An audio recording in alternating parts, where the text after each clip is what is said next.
দেশের মানুষ এতদিন যে ভোট দিতে পারে নাই, তারা এখন ভোট দিতে পারবে।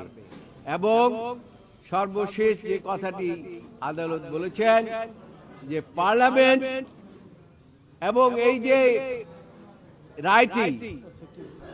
রায়টি হলো প্রসপেক্টিভ।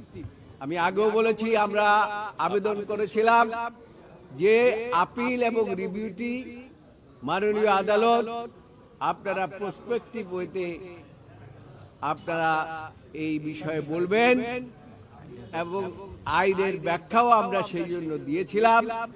এবং সেই পরিপ্রেক্ষিতেই আজকে আদালত উঠেই আপনারা আমাদের যত আর্গুমেন্ট সেই সম্বন্ধে বলেছেন যে আপনারা যে সমস্ত আর্গুমেন্ট করেছেন সেগুলো আমরা বিচার বিশ্লেষণে নিয়েছি।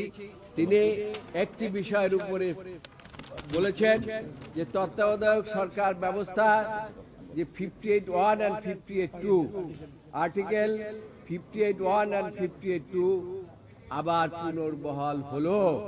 এর অর্থ হলো তত্ত্বাবধায়ক ব্যবস্থা আবার ফিরে আসলো।